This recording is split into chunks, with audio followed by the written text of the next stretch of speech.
on organise la rencontre de ce soir, qui est aussi organisée dans le cadre des Jeudis de l'actualité, qui est un cycle autour de l'actualité qui est organisé par Bibliocité dans les bibliothèques de la ville de Paris. Donc ça a lieu principalement le jeudi, je pense que toujours le jeudi, dans les bibliothèques de Paris sur des thématiques d'actualité. Ce soir, on a décidé on avait envie de parler de la question des grandes écoles et de la formation universitaire des étudiants, quoi. Pour ce faire, on a invité Annabelle Alouche, qui est maître de conférence en sociologie à l'université d'Amiens, voilà. Qui est chercheur associé à Sciences Po et à l'INA, qui a notamment écrit un livre qui s'intitule Les nouvelles portes des grandes écoles. Elle discutera avec Maurice Midena, qui est journaliste à Arrêt sur Image et à Forbes. Voilà, Ou pas. Arrêt sur Image pour moi. Arrêt sur Image, et qui est l'auteur d'un livre qui s'intitule Entrée rêveur, sortez manager. Et ces deux ouvrages seront également présentés à la vente à l'issue de la rencontre. Et la rencontre sera animée par Aurélie Javadi, qui est responsable éditoriale éducation à The Conversation. Voilà. La rencontre est enregistrée. Donc voilà, si jamais ça vous pose un souci, n'hésitez pas à venir nous voir à la fin. C'est capté, ce sera diffusé uniquement à des fins voilà, de retransmission sur les médias des bibliothèques de Paris. On se tient à disposition évidemment si ça pose souci à quelqu'un. Voilà, je laisse la parole à vous. Merci. Alors voilà, oui, on va aborder cette question d'enseignement supérieur par le champ des grandes écoles. On arrive là à l'automne, alors c'est la période un petit peu où les lycéens commencent à réfléchir à leur choix d'avenir. Bon, Parcoursup n'est pas encore ouvert, mais voilà, il faut quand même, on est dans une période, dans une époque où il faut de plus en plus tôt réfléchir à ses choix. Donc voilà, on va aborder ça par la question de ces établissements qui ont une certaine aura, un certain prestige, auquel on associe des noms de grands patrons, de dirigeants, d'hommes politiques. On a tous en tête quelques noms de ces écoles, Polytechnique, l'ENA, Sciences Po, voilà. Alors, on en a parfois une définition un peu vague, et justement avec vous, on va essayer de cerner un petit peu plus ce que c'est qu'une grande école. Si on regarde les textes de l'éducation nationale, donc une grande école, c'est un établissement d'enseignement supérieur qui recrute ses élèves par concours et qui assure des formations de haut niveau. Alors, en gros, on a un champ qui est assez spécifique à la France, où on a d'un côté l'université qui serait accessible à tous et des établissements qui recrutent à Bac+2 sur des concours qui se veulent méritocratiques et qui amènent les élèves jusqu'au master. Voilà. Alors, sur le principe, le recrutement, voilà, c'est sur le mérite, sur des épreuves scolaires, etc. Mais aujourd'hui, on sait de plus en plus qu'il y a des questions de reproduction sociale, que on arrive à franchir ces étapes souvent quand on sort d'un certain milieu. Il y a un chercheur qui a travaillé sur ces questions qui s'appelle Stéphane Benveniste et qui a mis en avant que les enfants d'admis, de diplômés de grandes écoles avaient 80 fois plus de chances d'être admis. Alors, face à ce constat, les écoles essayent d'ouvrir leurs concours, de réfléchir à de nouvelles passerelles. Et justement, avec Maurice et Annabelle, on va se demander quelle est la marge de manœuvre possible, ce que ça change ou pas. Alors, on vous a déjà présenté les ouvrages de Maurice et d'Annabelle. Il y a des échos entre eux. Alors, vous avez le côté plus, vous êtes un ancien d'Audencia, Maurice. Et vous avez un côté plus enquête journalistique. Et vous, Annabelle, alors il y a aussi bien le mérite chez Anna Mosa, voilà, qui questionne un petit peu tout ce fonctionnement, avec aussi un côté historique, et le grand issue de votre thèse. Il y a des échos entre les deux sur l'accessibilité, sur le formatage aussi, le rôle des émotions, et on va parler de tout ça. On va commencer avec vous, Annabelle. Justement, alors voilà, pour comprendre un petit peu mieux ce que sont ces grandes écoles, vous me disiez que vous vouliez bien faire un petit point historique, parce que voilà, les écoles, au départ, ça se construisait un peu aussi contre une société d'ancien régime. Enfin, c'était aussi une idée de mérite, voilà. Absolument. Merci beaucoup de l'invitation. Je ne sais pas si vous m'entendez. Merci à la Bibliothèque de la Ville de Paris et en particulier à la Bibliothèque Couronne de cette invitation. Je suis très impressionnée par le fond qui est autour de moi. Donc, je suis une bibliophile. Je reviendrai très rapidement ici, je pense. Et puis merci évidemment pour la question. Du point de vue de la définition, évidemment, souvent quand on entend parler des grandes écoles, notamment dans les médias, souvent une sorte de fourre-tout. Il y a dans la définition grandes écoles, beaucoup d'écoles qui sont finalement extrêmement différentes dans les statuts et dans les disciplines, les champs disciplinaires qu'elles couvrent. On a les écoles de commerce et les écoles d'ingénieurs, donc polytechniques, écoles de commerce, le plus visible, c'est souvent HEC, les SEC, le SCP, l'EDEC qui est à Lyon, qui s'appelle mais Audencia à Nantes. On a aussi les business schools. Je fais un peu de. Fais un pont entre ce que vous avez. Et par ailleurs, évidemment, ils font écho elles-mêmes dans les classements, notamment de médias, parce que les médias font aussi partie du champ des grandes écoles, et je voudrais y revenir avec vous, aux business schools américaines, et notamment à celle qui est sans doute la plus connue, la Harvard Business School. Donc, école de commerce, école d'ingénieurs, et par ailleurs un ensemble d'écoles assez disparates, plutôt littéraires. L'école normale supérieure étant la plus célèbre et l'une des plus anciennes, mais j'y reviendrai, littéraire et scientifique, qui vise à former des chercheurs. Et d'autres écoles, dont celle où je vais sans doute parler le plus aujourd'hui, c'est Sciences Po Paris et les instituts d'études politiques, donc les Sciences Po qui sont dans plusieurs villes de région. Au-delà de cet ensemble disparate qui se caractérise vraiment par en fait leur sélection, leur travail de sélection et de formation, donc un travail de sélection par concours précoce avec une formation intensive souvent, pas toujours, et ça je pense que je reviendrai sur les écoles de commerce, intensive et aussi qui vise des petits groupes, des petites promos. On n'est pas dans les grandes promos de l'université, des facs de droit, de psycho ou de médecine, on est en général plutôt sur des petites promotions. Donc ça, c'est pour les caractéristiques un peu institutionnelles. Mais ce qui caractérise en fait les grandes écoles, c'est leur référence à l'histoire. Les plus élitistes ou les plus prestigieuses s'inscrivent ou souhaitent s'inscrire ou essayent de s'inscrire, parfois un petit peu désespérément, dans une histoire longue qui revient toujours au même point, la Révolution française. La Révolution française, c'est un peu le point par convention, ce qu'on désigne comme le point de naissance, ou le moment de naissance des grandes écoles. C'est pas tout à fait vrai en fait finalement. Mais on considère que les grandes écoles en France sont nées avec la fin de l'Ancien Régime, la volonté de la Déclaration des droits de l'homme et du citoyen, la volonté en fait de sélectionner en particulier les fonctionnaires d'État, ceux qui auront une responsabilité dans le nouvel État, dans le nouveau régime républicain. Donc, les grandes écoles, elles sont associées et ça, elles incarnent en fait le mythe méritocratique de la nouvelle République qui lutte contre l'ancien régime. Dans l'ancien régime, on acquiert une charge publique où on accède à une position sociale selon sa naissance, selon son origine, évidemment. Dans le nouveau régime qui est introduit par la Révolution française, cette logique-là se retourne et la légitimité politique des élites, elle est associée à la reconnaissance d'un talent. Ce qui suppose que l'État se dote d'espace pour identifier et former ces talents. Et c'est le cas notamment avec les premières grandes écoles napoléoniennes, et en particulier Polytechnique et l'École normale supérieure, aujourd'hui École normale supérieure PSL, Paris Sciences Lettres, et entre-temps ENS Ulm, dans le 5e arrondissement de Paris. Ça, c'est un peu l'histoire officielle. Toutes les grandes écoles se réclament de cet idéal méritocratique qui lutterait contre caractère autoritaire et arbitraire de l'ancien régime. La vérité, et je finis ma phrase, je suis très bavarde, comme tous les autres. C'est très clair.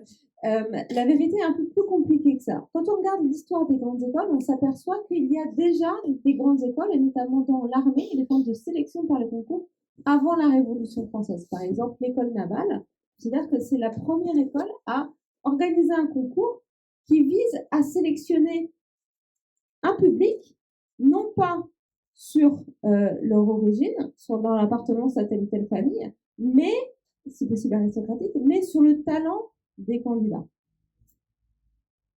Et pourquoi, d'où ça vient? En fait, c'est des logiques qui sont encore plus anciennes, qui peuvent même remonter, enfin, que j'identifie même jusqu'au Moyen-Âge, qui sont liées à la construction de l'État. À partir du Moyen-Âge, on construit un État centralisé et bureaucratique tel qu'on connaît aujourd'hui. Et pour construire un État, on a besoin, un État qui est une monarchie encore à l'époque, bien sûr, on a besoin de fonctionnaires, de bureaucrates. Et pour avoir des bureaucrates, il faut sélectionner des gens dont on suppose qu'ils auront une compétence particulière. Et à partir de là, dans des discours d'acteurs qui sont initialement très minorisés, en quelque sorte, qui sont très minoritaires, puis qui deviennent de plus en plus puissants, on commence à avoir une petite ritournelle du mérite, du talent, de la nécessité de sélectionner les jeunes gens qui sont les meilleurs. Et c'est de là, finalement, de cette histoire un peu complexe, qui est une histoire, en fait, de la France, de l'État français, que sont issues les grandes écoles. Je pourrais revenir à la Chine et à Platon, mais ce sera pour une prochaine question, peut-être. Oui, pour une prochaine fois. Oui, voilà. Donc, vous faites bien ressortir cette opposition entre mérite et naissance, voilà, qui est au fondement de ces grandes écoles et qui pose toutes les questions sur l'ouverture sociale, justement, aujourd'hui, puisque cette question du mérite, voilà, elle est un petit peu, elle n'est pas toujours respectée. Enfin, il y a des failles. Maurice, alors voilà, Annabelle a déjà fait un petit peu un tableau d'aujourd'hui. Je comptais vous poser la question aussi sur ce champ des grandes écoles. Vous êtes centré sur les écoles de commerce. Alors, sur ces écoles de commerce, vous dites voilà, que chacune essaye d'affirmer une identité et en même temps, elles se ressemblent tout un peu. Vous me parliez aussi au téléphone d'une homogénéisation entre Sciences Po, les écoles de commerce. Quel regard vous avez, quel caractéristiques vous mettriez en avant pour cette définition des grandes écoles? Alors, ce qui est marrant, moi j'aimerais bien savoir, on peut faire comme ça, mais je ne sais pas comment a pu voir le phénomène du côté d'Annabelle, mais par exemple, les écoles de commerce se sont plutôt construites justement en dehors de ce cadre méritocratique-là. Parce que le grand truc des écoles de commerce, c'est que ça a été créé d'abord parce que les enfants de la bourgeoisie commerçante de la fin du XIXe siècle n'avaient pas le capital culturel, le capital social pour entrer dans les grandes écoles vraiment reconnues, c'est-à-dire Polytechnique et l'ENS. Et en fait, ça a été créé, les écoles de commerce ont été créées sous l'impulsion de deux grands commerciaux, dont je ne me souviens plus le nom exactement, parisiens. La Chambre de commerce de Paris, en fait, de la Chambre de commerce de Paris, mais sinon, toutes les écoles de commerce ne sont pas créées par la Chambre de commerce de Paris. Oui, tout à fait. Mais c'est pas tout ce que j'ai dit par ailleurs. Par contre, ce qui est intéressant, c'est que donc, on a deux commerciaux qui poussent pour qu'on crée des institutions d'enseignement supérieur afin de permettre aux enfants de la bourgeoisie, et notamment de la bourgeoisie parisienne à l'époque, de pouvoir rentrer dans des grandes écoles. Et ensuite, elles sont construites a posteriori pour se calquer sur les schémas des grandes écoles de l'époque, donc c'est-à-dire avec de la sélection par classe préparatoire, des enseignements en 5 ans, etc., etc. Et ce qui est intéressant, c'est qu'aujourd'hui, plutôt dans les retours que j'ai, en tout cas, parce que je n'ai pas fondamentalement enquêté sur les écoles d'ingé ni sur les instituts d'école politique, mais la description que je fais dans les écoles de commerce, c'est-à-dire de la petite part qui est prise dans l'enseignement, la petite part qui est prise dans l'enseignement, dans la formation des étudiants, et la part beaucoup plus majoritaire de tous les à côté, de la vie sociale, des associations, en fait, c'est quelque chose qu'on retrouve de plus en plus aussi, à la fois dans les instituts d'études politiques et aussi dans les écoles d'ingénieurs. Il y a les écoles de commerce qui voulaient se rapprocher du modèle méritocratique et finalement, c'est vrai, on a un modèle qui se tourne un peu plus vers le business, le côté, voilà. Vous parlez de quels instituts d'études politiques? Je parle de Sciences Po, par exemple, et puis quasiment de tous les La autres. réforme, elle est ok. La réforme, elle date de 2001. Hein. Oui, on en reparlera après. Alors, justement, sur ces questions de concours et de réforme, en fait, quand on parle de concours, on a souvent l'image de quelque chose d'assez impartial, voilà, sur des épreuves scolaires. Et quand on vous lit tous les deux, là, il y a vraiment un écho. Vous déconstruisez un peu ces épreuves de concours. Vous allez jusqu'à parler un peu de mascarade pour certains oraux, Maurice. Et vous, Annabelle, vous nous rappelez En fait, voilà, ils sont pas toujours créés pour les raisons qu'on imaginerait de ces concours. Vous prenez l'exemple de Sciences Po dans votre sur le mérite. Alors, si vous pouvez nous expliquer un petit peu, voilà, c'est pas toujours des concours qui sont créés pour sélectionner les plus méritants. Tout à fait. Alors, peut-être en préambule pour aller dans le sens de Maurice, effectivement, les écoles de commerce ont cette caractéristique d'être non sélectives initialement, dans un système scolaire qui est encore extrêmement élitiste et destiné effectivement aux ce qu'on appelle parfois les fils à papa, c'est-à-dire les enfants qui sont issus eux-mêmes de familles qui possèdent des entreprises, hein, tout simplement, dans divers types de secteurs. Les écoles de commerce méritocratisent et leur succès, on va dire, elles sont couronnées de succès en 1995 où il y a la deuxième année de classe prépa HEC, enfin, dites prépa HEC à l'époque, maintenant prépa EC. Voilà, avant le concours était à Bac+1. Exactement. Absolument. Et donc, il n'y avait pas de concours, puis création d'un concours, puis petit à petit, ils arrivent à capter un public d'excellents élèves scolairement. Donc ça, c'est pour la parenthèse école de commerce.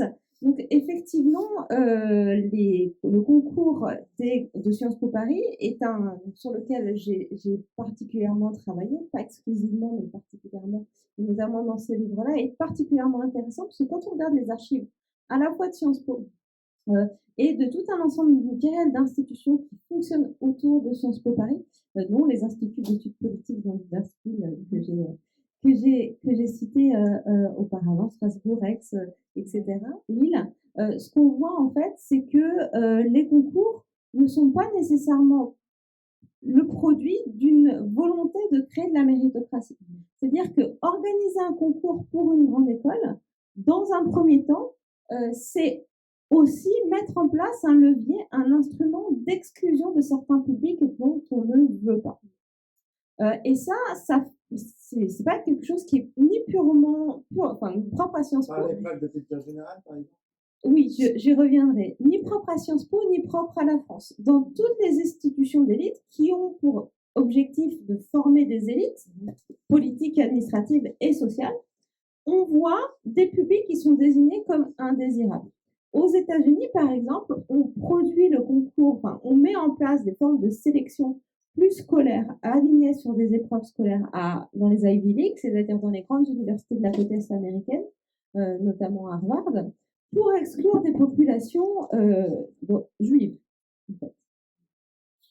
Soyons clairs. C'est des mesures antisémites qui sont mises en place en fait par des publics qui sont WASP, c'est-à-dire White Anglo-Saxon et Protestant, qui sont en fait les élites bostoniennes et qui veulent capter en fait garder un pouvoir sur ces institutions universitaires d'élite tout simplement. Donc elles mettent en place un concours, et ça c'est un livre, très beau livre d'un sociologue américain qui s'appelle Jérôme Karabakh qui l'explique très bien, qui s'appelle The Chosen, les élus.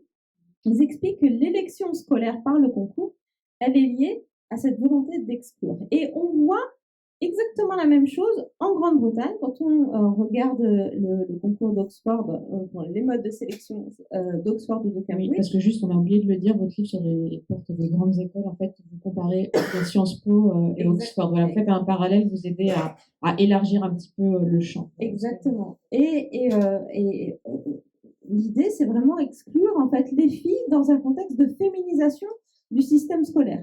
De plus en plus de filles tout au long du XXe siècle qui arrivent au secondaire et à l'équivalent du baccalauréat et au baccalauréat en France, l'idée, c'est de facto de les exclure. Et Sciences Po, l'école libre des sciences politiques jusqu'à la Seconde Guerre mondiale, a un quasi-monopole sur l'accès aux grands corps d'État. L'ENA, avant la Seconde Guerre mondiale, avant De Gaulle, n'existe pas. Et c'est l'école libre des sciences politiques qui, en l'occurrence, distribue les places en quelque sorte, mais qui est une sorte de prépa pour rentrer dans les grands corps, Conseil d'État, Inspection des finances, Cour des comptes, vous me dites si c'est pas clair. On est avant 44 et on est en 1944, comme vous savez, c'est le droit des femmes au vote, le droit de vote des femmes. On est avant 1944. Que faire de ces filles qui arrivent au lycée et qui tapent à la porte de l'école libre des sciences politiques? Coucou, on est là, nous, on veut rentrer dans les grands corps d'État. Donc c'est là qu'on instaure le concours. Exactement. Et c'est là, et j'en parle dans ce livre-là et dans le livre précédent, Mérite, Et dans les archives de Sciences Po, c'est extrêmement clair. Alors, je n'étais pas hyper contente de trouver ces archives, très franchement. Ça m'a eu tout bon.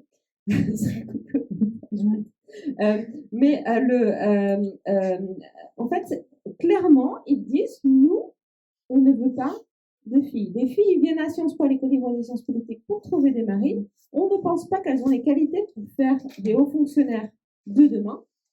Ça reste encore l'objectif de notre institution.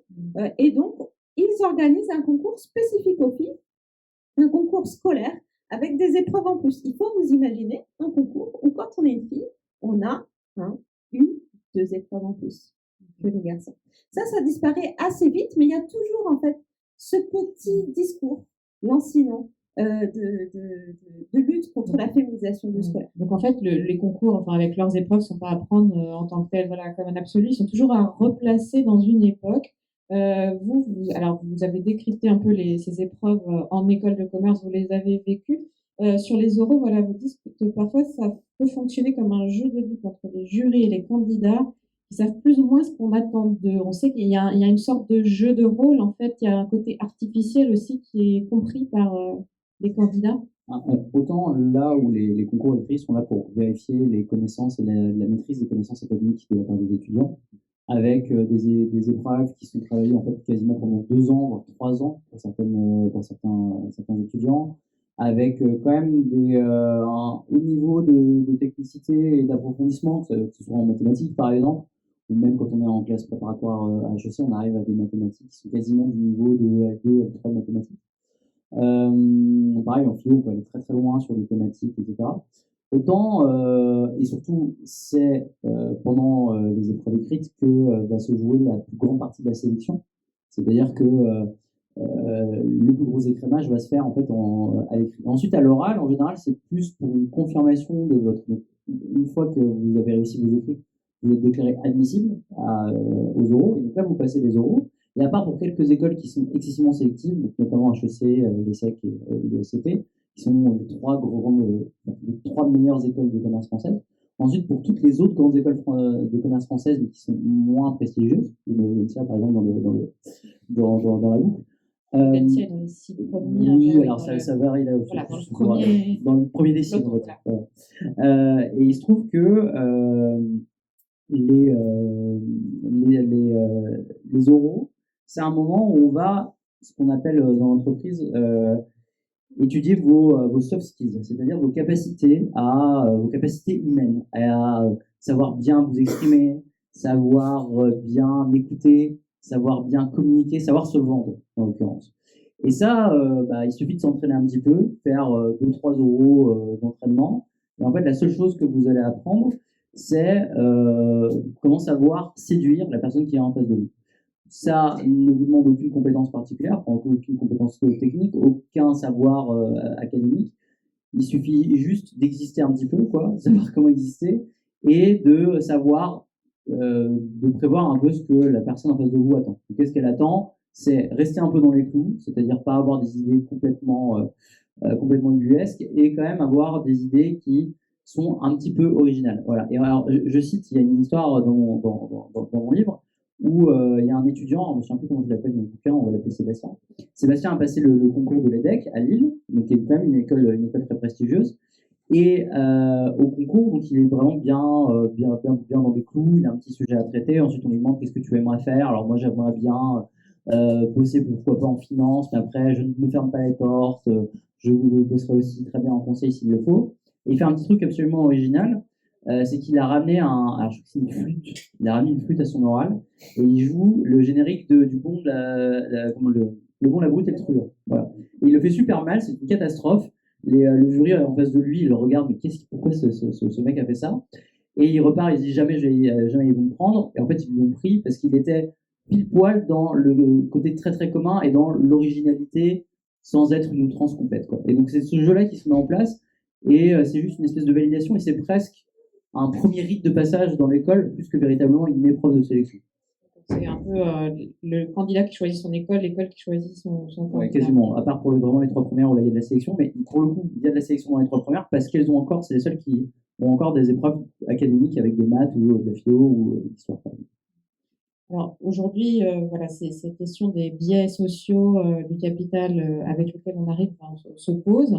Les écoles, alors Sciences Po en tête, ont commencé à changer leur concours, à ouvrir de nouvelles voies d'accès. Dans votre livre, vous dites qu'il y a une éthique de la diversité qui est maintenant prise en compte. Enfin, on ne choisit plus seulement un élève comme ça, indépendamment de toutes ses caractéristiques sociales. On doit aussi diversifier ses promotions. Annabelle. Oui, tout à fait. Donc, en 2001, le directeur de Sciences Po à l'époque s'appelait Richard Descoings.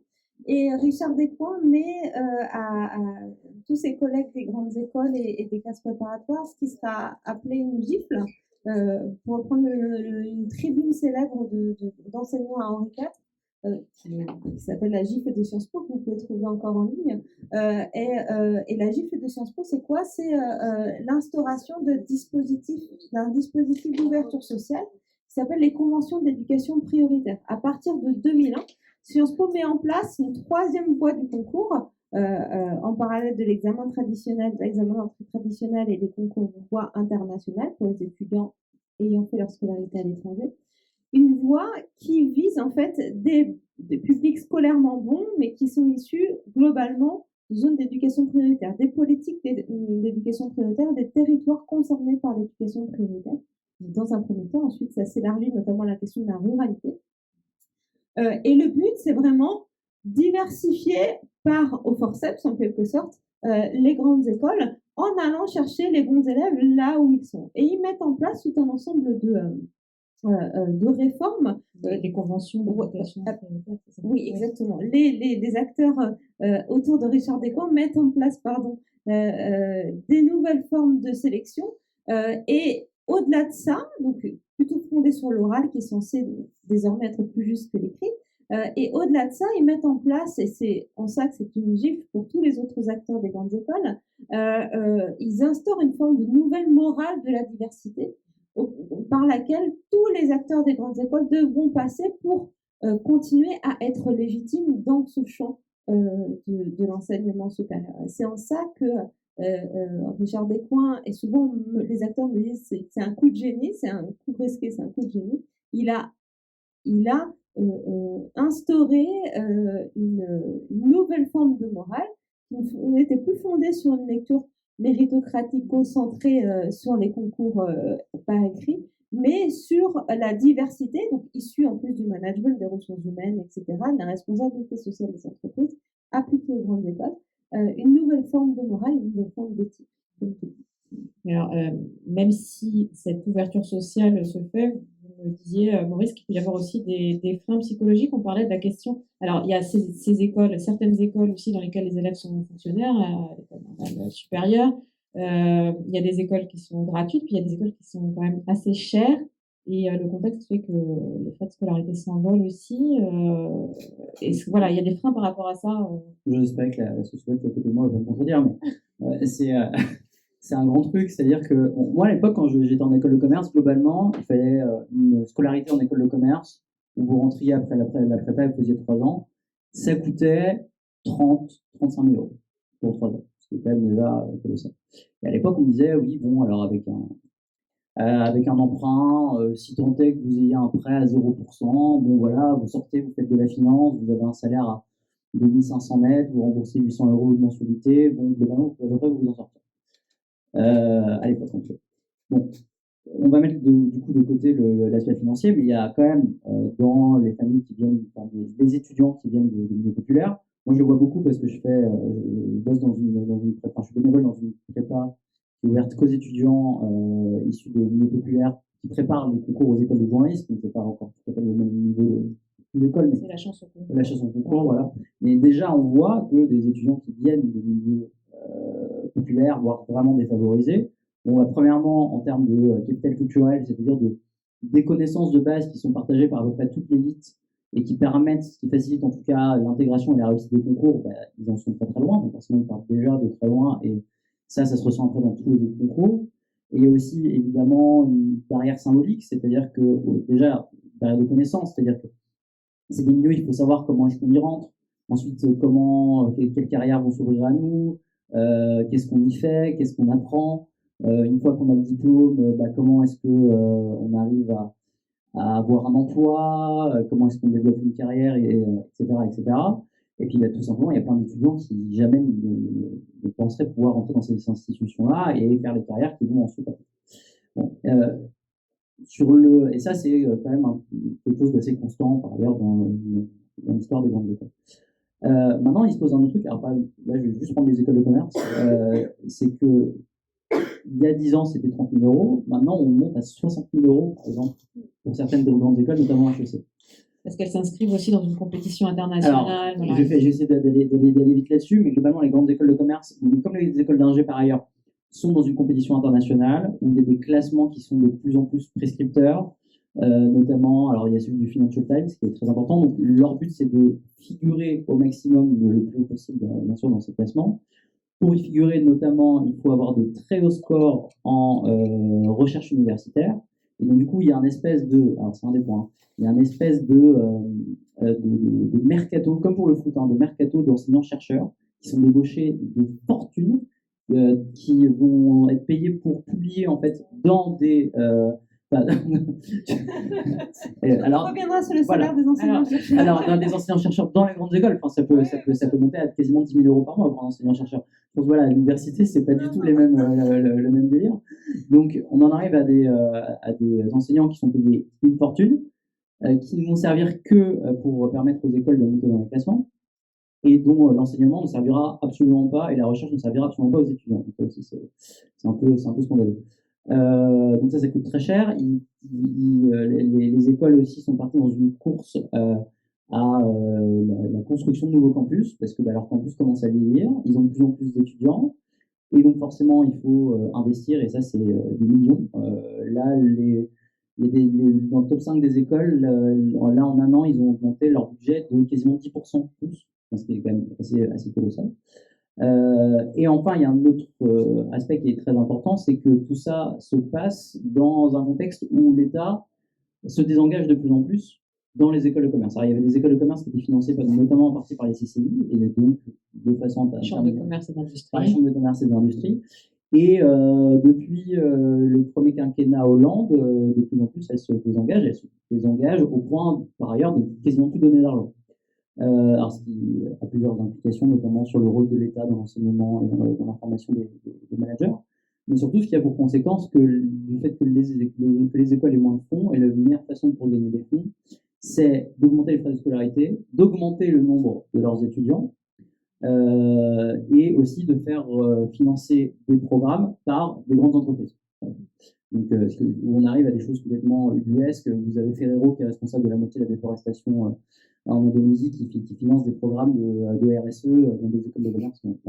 Donc, et du coup, juste pour finir il y a un autre truc qui est très important sur le financement, c'est qu'on en arrive ensuite, on va donner la parole à Annabelle sur l'insertion, sur les classes populaires, etc.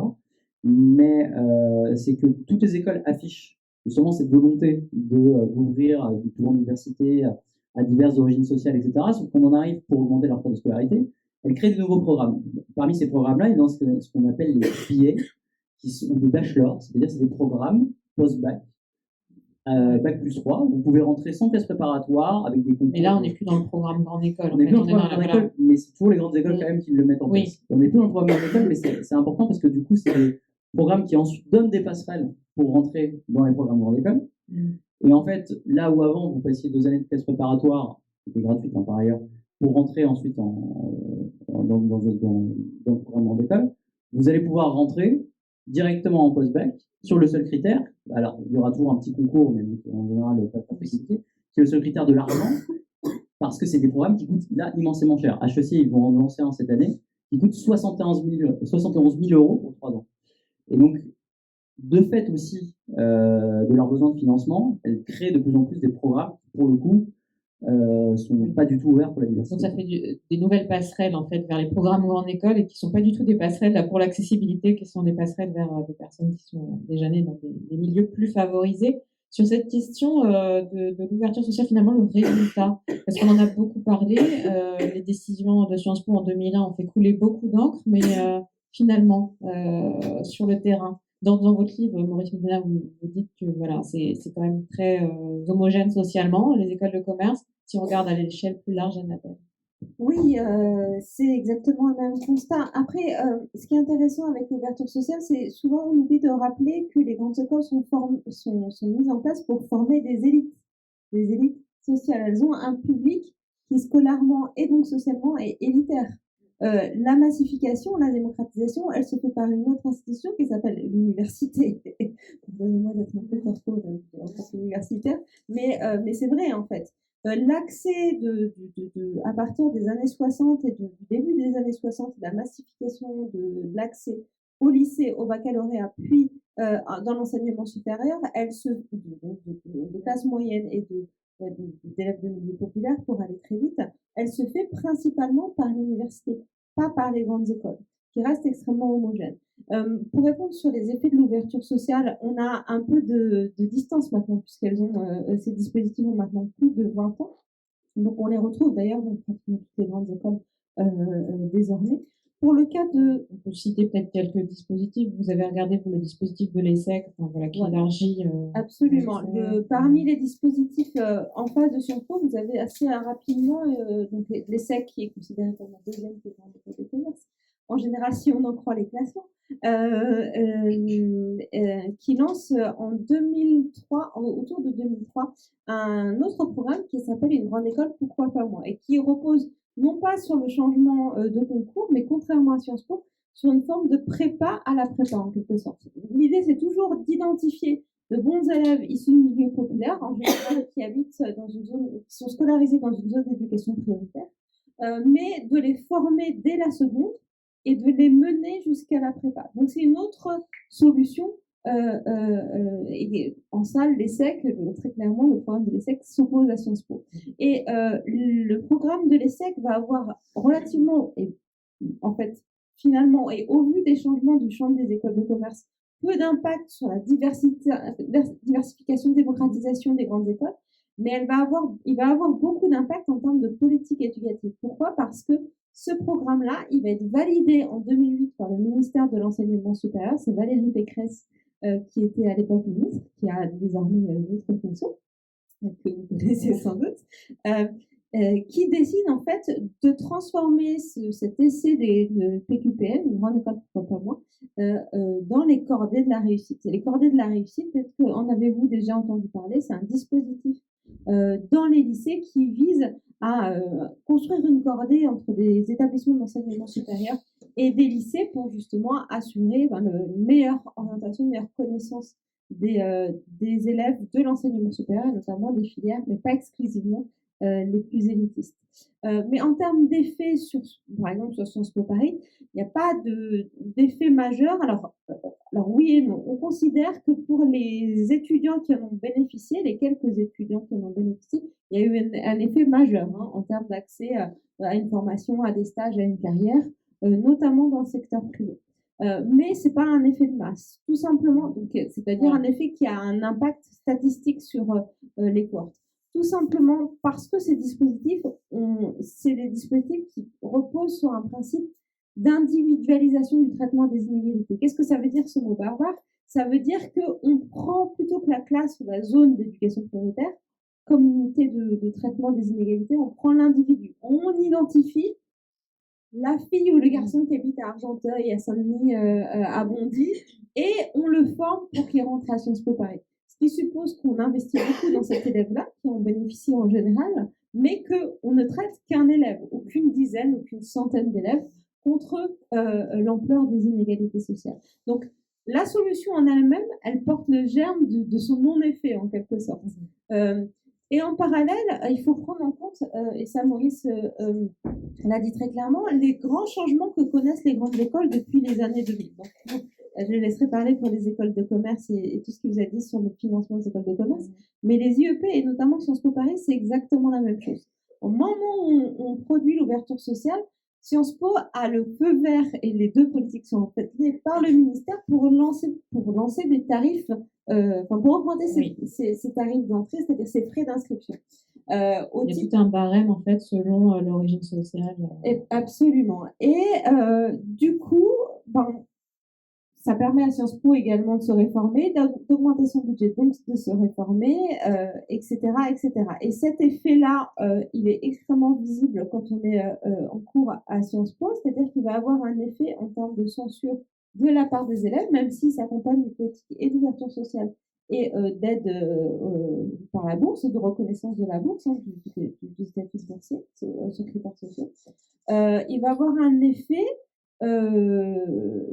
qui va se traduire par un resserrement de l'origine sociale des élèves, soit tout en haut de l'échelle sociale, soit par l'ouverture sociale tout en bas. Vous voyez ? Et en fait, avec les effets pervers et paradoxaux de ce dispositif-là, c'est que en fait, avec toutes ces réformes, ce qui est siphonné en quelque sorte, ce sont les publics des classes moyennes. Publics des classes moyennes qui ne sont pas les publics de l'ouverture sociale et qui ne peuvent pas se permettre de payer des milliers d'euros pour une seule année, que ce soit à Sciences Po ou encore moins à HEC.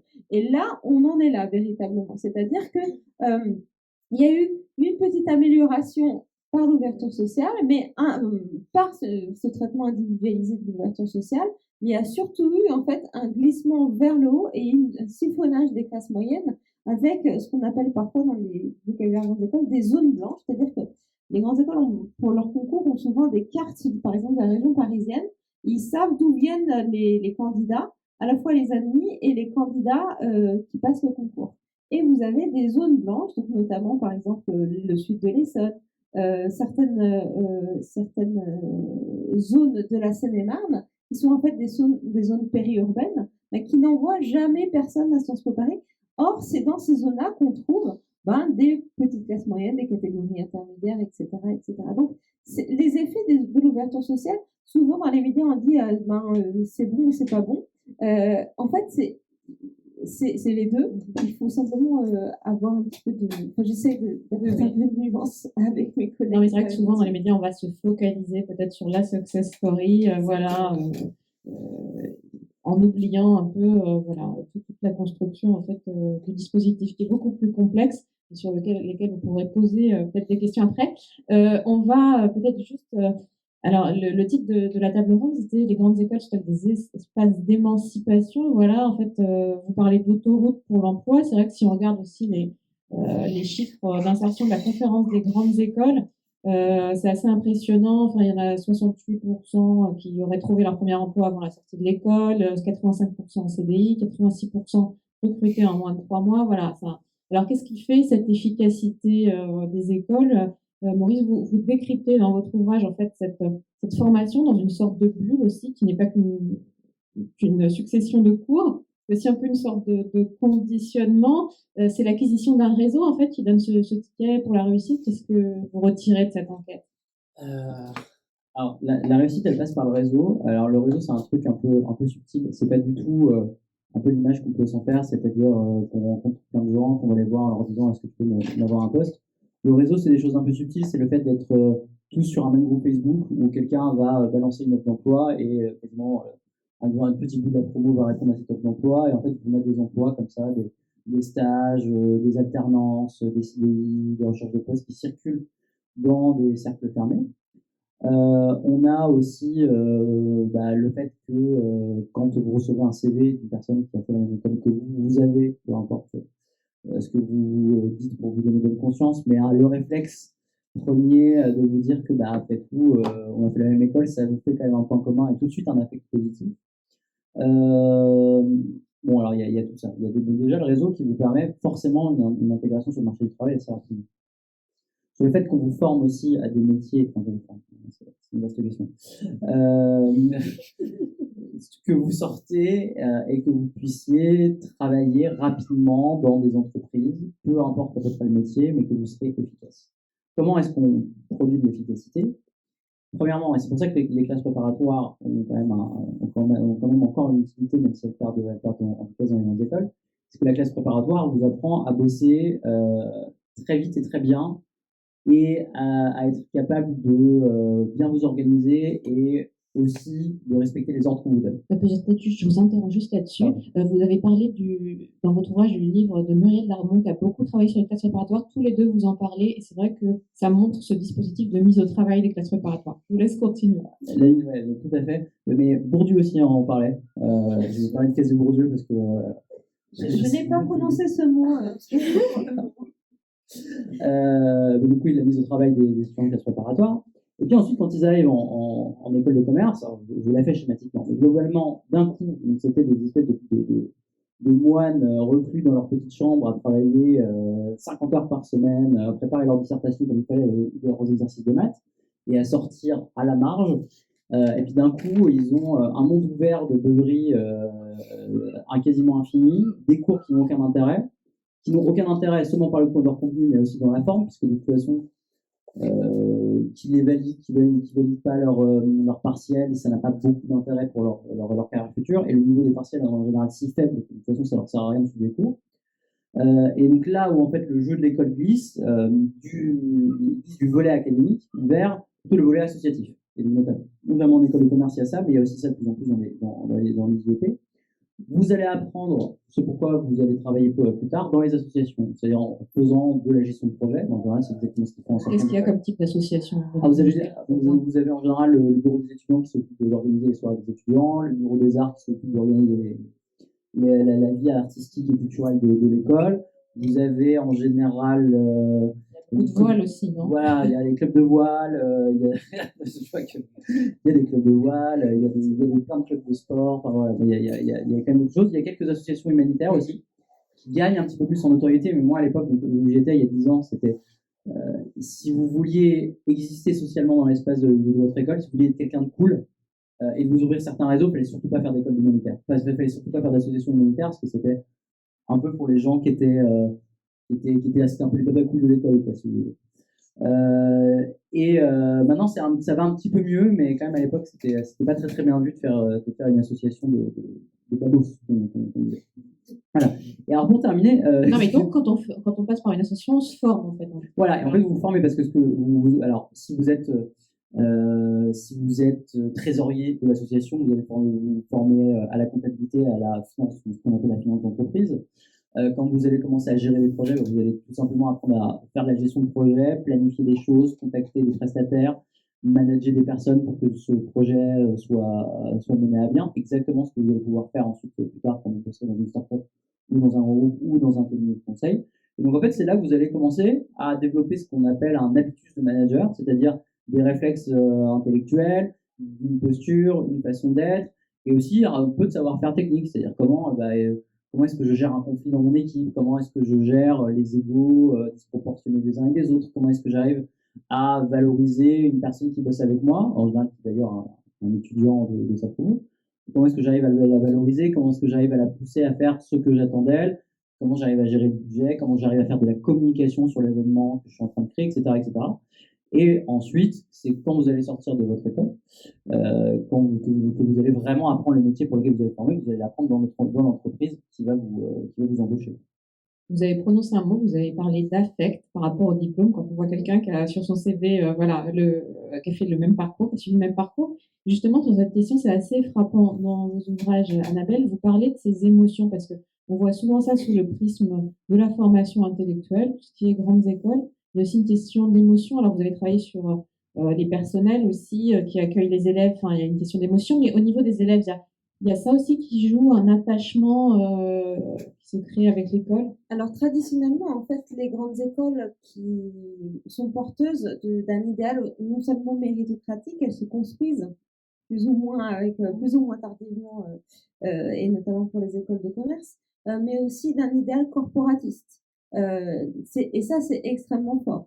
Les grandes écoles, ou un certain nombre de grandes écoles, notamment d'ingénieurs, sont associées à des corporations, donc à des corps d'État ou à des corporations professionnelles qui recrutent par le biais d'un ensemble de grandes écoles ou d'une ou deux grandes écoles. Tout dépend de la nature de ce corps professionnel.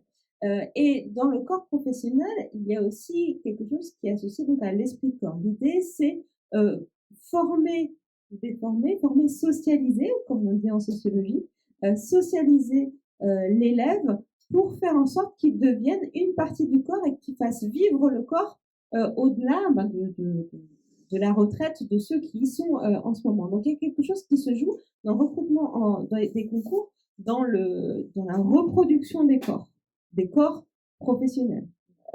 Et ça, vous le voyez bien si vous vous intéressez à un très beau documentaire que vous avez sans doute dans le fond de la bibliothèque qui s'appelle Le concours de Claire Simon. Claire Simon, c'est une documentariste qui a travaillé sur la FEMIS. La FEMIS, c'est une grande école de cinéma.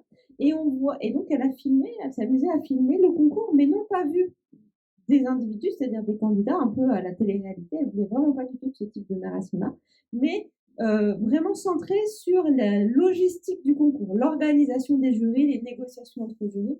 Donc, tout ce qui se passe un peu de l'autre côté du rideau, en quelque sorte, l'autre côté du secret.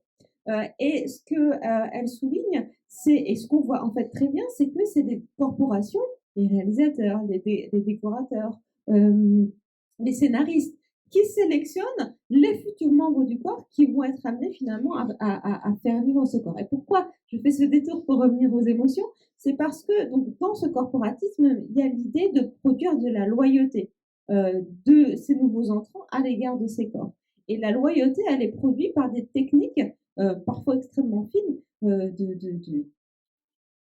sensibles d'établissement des émotions. On exalte les émotions des candidats et des admis et ça peut commencer déjà par le premier jour. Enfin, à notre époque, je pense qu'on a un âge assez proche, ça n'existe pas exactement comme ça sous cette forme-là aujourd'hui.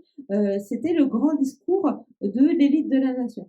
Bienvenue dans notre grande école, vous êtes l'élite de la nation. Et l'idée, c'était exalter un sentiment d'appartenance d'un individu à un collectif.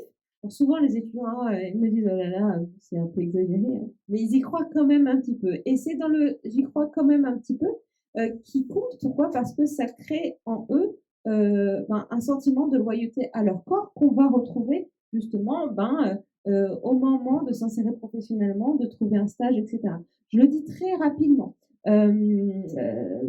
Parce qu'on aura le temps sans doute d'en discuter, mais effectivement, du coup, ce poids des émotions, il est vraiment pas du tout à négliger, et c'est ça aussi qui produit des formes de rente scolaire qui peuvent se traduire pendant très longtemps. On est polytechnicien à 20 ans et puis on reste polytechnicien jusqu'à la tombe. Vous avez parfois des polytechniciens qui marquent la promotion de l'école polytechnique sur leur empire comptable. Et je ne sais absolument pas exagéré. Ouais, le côté affectif, il est vraiment primordial pour comprendre comment ces écoles-là fonctionnent. Et pour le coup, là, les écoles de commerce et les écoles d'ingénieurs sont quasiment identiques. C'est-à-dire que vous passez d'un affect pendant 2 ou 3 ans de classe préparatoire de contraintes permanentes à un affect de simulation de liberté. C'est-à-dire que vous n'avez plus du tout d'impératif académique, donc là-dessus vous êtes complètement libre. Vous pouvez, ce qu'on dit, se lâcher complètement. Vous allez être en permanence pendant 2-3 ans, mais vraiment en permanence, avec 300 congénères avec lesquels vous allez boire. Mais vraiment, j'insiste toujours sur le côté sur l'alcool, mais la consommation d'alcool dans les grandes écoles de commerce et d'ingénieurs, c'est fondamental pour comprendre leur socialisation. Parce que leur socialisation s'appuie principalement là-dessus. Et c'est souvent en plus avec des contrats ou des contrats promotionnels avec des alcooliers, en fait, enfin, avec des entreprises. Ils le font un peu moins maintenant, parce qu'il y a un peu moins maintenant. Mais il y a eu en effet des années où c'était vraiment sponsorisé par Ricard. Oui, d'ailleurs, dans votre livre, vous citez un travail de sociologue qui travaille sur boire en école. Oui, oui, et boire en école, c'est pas juste des étudiants qui boivent des coups ensemble. C'est hyper ritualisé, c'est très respecté. Quand vous sortez du cadre d'être ivre-mort 3 fois par semaine, on commence à mal vous regarder, mais vraiment, fondamentalement. Vraiment. Ah oui, non, mais vraiment, je n'exagère rien. Enfin, c'est ça qui est assez époustouflant. Et en plus, et donc vous êtes tout le temps avec ces gens-là. Et donc ça crée aussi des affects positifs qui fait, en général, quand vous arrivez en école de commerce, en école d'ingénieur aussi, vous avez un premier affect quand vous êtes face à l'enseignement qui est négatif, qui est de vous dire, je viens de faire 3 ans de maths à haut niveau, 3 ans de philo où j'ai poncé Platon et Hannah Arendt, et on arrive, on fait des espèces de vieux PowerPoint avec des concepts de management complètement bancals. Et là, ça c'est très rude en général. Et donc ce qui va venir compléter tout ça et du coup un peu réorienter l'affect vers du positif, bah, c'est la vie en société, c'est les associations, c'est la liberté et c'est la vie ensemble de congénères qui se ressemblent. Une sorte de bulle que vous décrivez dans votre livre. Moi, j'ai d'autres questions, bien sûr, mais là, on arrive à, voilà, il est 20h et on arrive au moment de la demi-heure de questions. S'il y a des questions, voilà, pardonnez-vous, n'hésitez pas.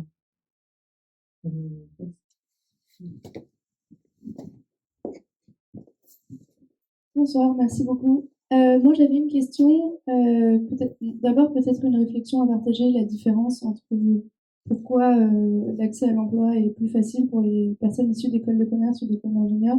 Je pense que c'est tout simplement parce que le cursus est fait pour apprendre un métier, contrairement à l'université. Non, mais ce que je veux dire, c'est qu'il y a de la place pour faire des stages, alors que essayer d'avoir une convention de stage à l'université, c'est compliqué. Enfin, non, mais je veux dire que le cursus est fait pour acquérir une expérience professionnelle, pour s'insérer dans le monde du travail, alors que à l'opposé, à l'université, on n'est pas là pour apprendre un métier, on est là pour apprendre quoi.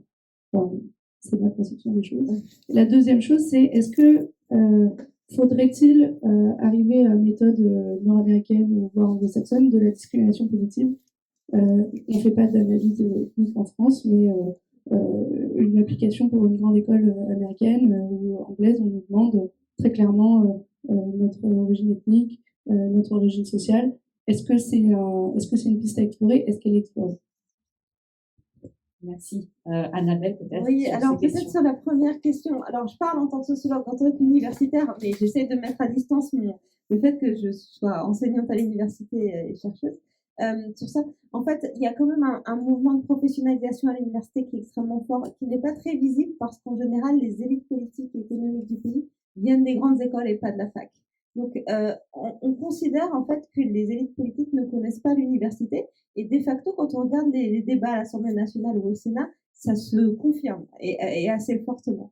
Et ça, c'est lié tout un ensemble d'inégalités scolaires qui se forment dès la maternelle dans le système éducatif français. Effectivement, vous avez raison, les grandes écoles, elles sont construites aussi contre l'université et pour les corporations, comme je dis, pour les corps d'État et pour les corporations. Donc, il y a traditionnellement, pas toujours, puisque c'est un ensemble qui est quand même extrêmement disparate, une association entre les grandes écoles et cette fonction de professionnalisation qui vient avant l'université. Même si maintenant, nous, on est tenus, et là, je change ma casquette et je mets celle d'enseignante chercheuse à l'université, on est tenus, et c'est normal, et les étudiants le cherchent, de professionnaliser les formations, hein, soyons clairs. Après, même en sciences humaines et sociales, oui. Donc, ce qui fait la différence entre une grande école et une université, c'est ce qu'un sociologue américain qui s'appelait Robert Merton appelait l'avantage cumulatif. L'avantage cumulatif, et Bourdieu le reprend aussi sous un autre terme dans sa sociologie, c'est la transformation par un processus social d'inégalité très faible, 0,005 à l'épreuve de maths à l'X, à l'école polytechnique, qui est transformée en statut social différencié, qui va faire qu'il y aura une différence, comme dit Bourdieu, entre le dernier admis à Polytechnique et le premier recalé, alors qu'ils ont que 0,005 en mathématiques, mais que cette inégalité est vraiment extrêmement faible d'un point de vue scolaire et insignifiante socialement, va être traduite par des logiques institutionnelles et vont faire finalement s'élargir au fur et à mesure à la fois du cursus, accès à des stages, accès à des échanges universitaires extrêmement prestigieux dans un cas beaucoup plus de difficultés, rien qu'à avoir des conventions de stage dans le cas de la fac. Et ça, je n'aime même pas. Ça peut être effectivement difficile selon les facs et selon les cursus de convention de stage. Et ça va en fait se traduire par une insertion professionnelle différenciée dans les deux cas. À cela, il faut appliquer évidemment des logiques de réseau qui sont en fait finalement des logiques d'homogamie sociale. Quand on met dans une même bulle, en quelque sorte, sur un campus à HEC, à Louis-en-Josas, à l'extérieur de Paris, d'ailleurs, les étudiants sont pas beaucoup souvent, et d'être aussi loin de Paris, mais ça crée une bulle et ils se ressemblent tous en fait. Ils sont extrêmement sélectionnés scolairement, ce qui signifie en sociologie qu'ils sont sélectionnés socialement. ça va avoir un effet d'autant plus fort en termes, par exemple, de réseau. Sur la deuxième question, sur la discrimination positive et sur la question raciale, hein, alors il faut rappeler quand même, remettre dans le contexte américain, la question raciale, c'est une question qui traverse toute la société américaine. La société américaine est une société qui s'est construite aussi sur des oppositions et des contradictions souvent liées à vagues migratoires qui sont à la base de la démographie américaine et évidemment de l'histoire de l'esclavage, etc. Donc la politique de discrimination positive qui est lancée à partir de la fin des années 60, elle s'inscrit dans ce contexte-là. Et effectivement, il y a très régulièrement des réflexions des grandes écoles, des acteurs des grandes écoles, moins du ministère, mais souvent des grandes écoles qui revendiquent une certaine autonomie par rapport au ministère de l'Éducation nationale et de l'enseignement supérieur, de mettre en place des formes de reconnaissance de cette question raciale. Souvent, enfin, dans les dernières années, c'était sous forme indiciaire, c'est-à-dire que, à la manière de la discrimination positive telle qu'elle a pu ces dernières années être mise en œuvre, on met pas une note sur une appartenance ethnique. Par contre, on prend l'appartenance ethnique ou raciale comme dans un faisceau d'indices plus large.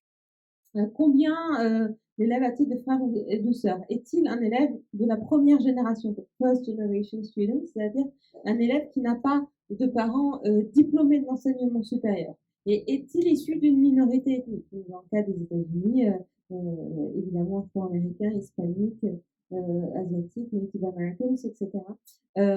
Et donc, la question raciale dans la discrimination positive aux États-Unis, c'est devenu ça. Et effectivement, c'est quelque chose qui est notamment dans les écoles de journalisme extrêmement séduisant. Pourquoi? Parce que les écoles de journalisme forment les journalistes, notamment à la télévision.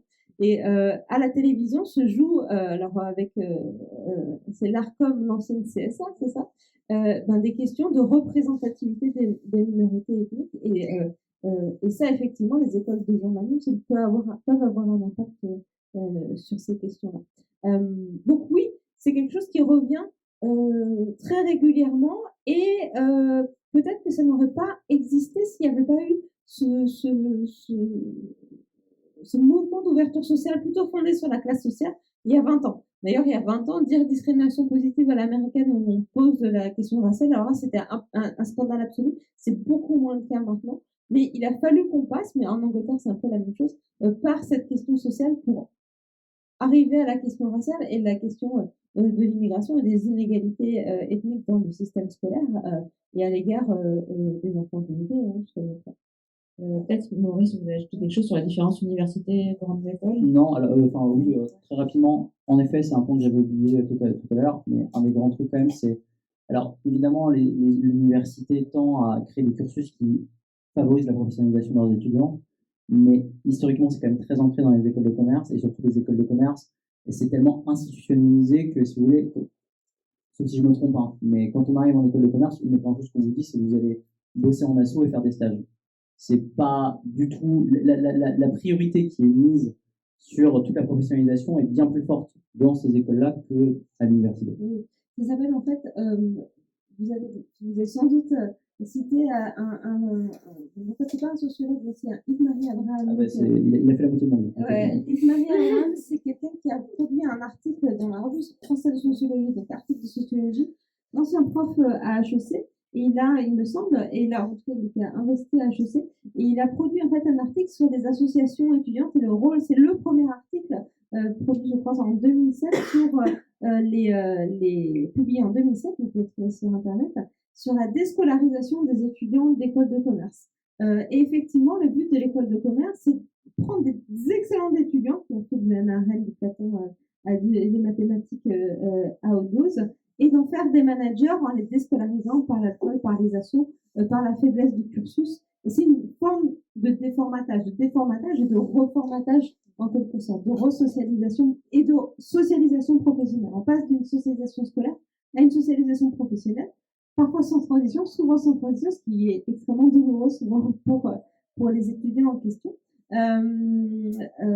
Mais il y a aussi des mouvements dans les écoles de commerce, et tu l'as mentionné, sur la recherche, le poids de plus en plus important de la recherche universitaire, parce que la recherche universitaire est quelque chose qui est impulsé dans les classements, qui est reconnu pour monter dans le classement du Financial Times, il faut avoir un niveau de chercheur ou un niveau de chercheur publiant extrêmement fort, ce qui crée des phénomènes de mercato.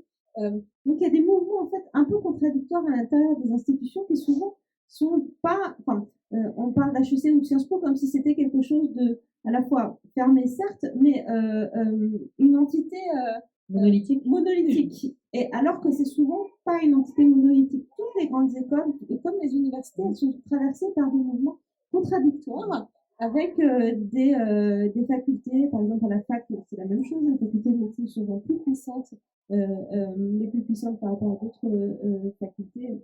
Donc, c'est un monde qui est extrêmement complexe et c'est justement cette complexité qu'on essaye, il me semble, de donner à voir. Et sur les universités aussi, ça dépend beaucoup de la spécialité. Les universités en gestion insèrent et puis il y a aussi l'apprentissage qui se développe. Alors bien sûr, c'est plus minoritaire. Avec les inégalités qui vont. Ouais, il y a un tout petit point, parce que c'était un point que je trouve est quand même majeur dans la question de la méritocratie dans les concours, que tu as abordé du coup avec quelle est la différence entre le premier admis à l'ENS et le premier non admis. C'est en général, en effet, 0,01 point sur 20.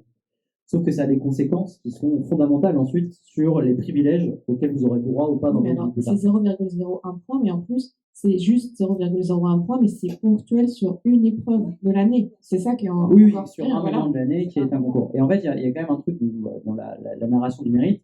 Évidemment que celui qui est majeur de Polytechnique, a priori, il a dû charbonner et beaucoup travailler. Et on peut difficilement lui dire tu es majeur de Polytechnique, tu n'as pas mérité. Bon, ceci étant, il y a quand même une dimension qui est fondamentale dans les concours, c'est la dimension du hasard, qui est quelque chose qui est très très peu discuté quand on parle de méritocratie. Alors évidemment, quand vous avez quand vous venez de milieu populaire, vous avez un retard pour réussir, etc. Enfin, un retard, je me fais comprendre. Mais vous avez aussi énormément de parts de chance. C'est-à-dire qu'il suffit que vous arriviez le matin un peu malade, bon, votre épreuve vous la foirez. Il suffit que votre correcteur soit un peu mal luné. Alors, ça se voit à la marge, hein, évidemment, c'est pas fondamental dans la chose. Mais, il suffit que, alors en général, par exemple, pour préparer les concours d'HEC, en culture générale, on a un thème global sur l'année.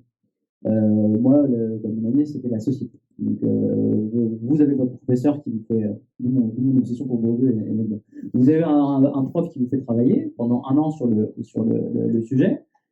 Et il y a des choses très bizarres qui se passent. Vous pouvez avoir des profs absolument brillants qui arrivent un peu à anticiper les sujets sur lesquels vous allez tomber. Donc, du coup, vous tombez sur un sujet que vous avez préparé, vous avez 17. La différence entre quelqu'un qui a 17 et un autre qui a 10, il y a 5000 places sur un concours où il y a 10 000 candidats. C'est colossal. Et il y avait des choses un peu étranges où aussi vous aviez des professeurs qui étaient enseignants en classe prépa à Henri IV et qui aussi étaient concepteurs de sujets pour les concours. Et qui vous juraient mordicus que non, ils ne parlaient jamais des sujets qu'ils avaient prévus à leurs étudiants. Bon. Et donc, vous avez des trucs. Alors là vous avez une part de hasard tellement forte que, pareil encore de méritocratie, en tout cas, sur cette part-là, il y a quand même une grosse partie de hasard. Et moi, je n'ai jamais vu personne qui, conceptuellement, la travailler correctement. Est-ce que ça a été travaillé un peu en sociologie, par exemple? Alors, oui, non, terminez juste, on prendra d'autres questions. Je laisse terminer là-dessus. Voilà. C'est pour ça que je commence là-dessus. Oui, alors, le tirage au sort, en fait, effectivement, dans toutes les épreuves du concours, il y a une part de chance, évidemment. Et ce qui me mène à la question du tirage au sort. Dans quelle mesure le tirage au sort serait-il plus juste, finalement, ou moins juste que le concours? Alors, en général, quand on dit ça, et quand je dis ça, quand je soulève même la question, il y a les gens en face de moi bondissent de leur chaise en disant non, comment ça, on va sélectionner en tirant au sort plutôt, pour rentrer par exemple à l'ENA, les futurs fonctionnaires, plutôt que les sélectionner sur le mérite. Et c'est exactement d'ailleurs la rhétorique qui a été utilisée par le premier gouvernement Macron pour lancer Parcoursup, en disant que, parce qu'à l'époque, rappelez-vous, il y avait des histoires de tirage au sort, notamment en STAPS et en médecine. On préférait développer la sélection pour tout le champ de l'enseignement supérieur plutôt que mettre en place une forme de tirage au sort. Oui, c'est ça qui a déclenché le passage d'APB à admission post-bac. Absolument, en 2017. Donc, sociologiquement et statistiquement, ce qui est intéressant, il y a eu pas mal d'études aux États-Unis là-dessus, c'est que si on tire au sort, en termes démocratisation et de diversité sociale et ethnique d'une cohorte et représentativité sociale d'une cohorte d'étudiants, notamment à Harvard, il serait intéressant de faire un tirage au sort à partir d'un pool de candidats à Harvard. Donc, on suppose qu'on prend un pool de candidats à Harvard tel qu'il existe et par la suite on tire au sort et en fait on arrive à un résultat qui est plus représentatif de la société américaine in fine que par le concours.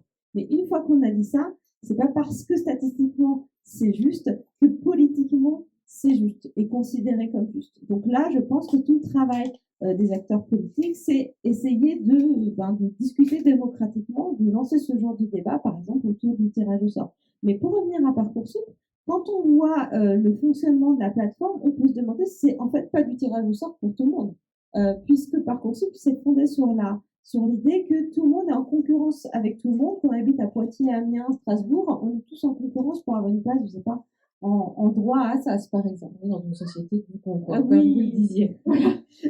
Mais vous voyez, votre question là nous a amené sur plein de nouveaux chemins. Je pense que vous avez eu la réponse aussi à votre question. Voilà.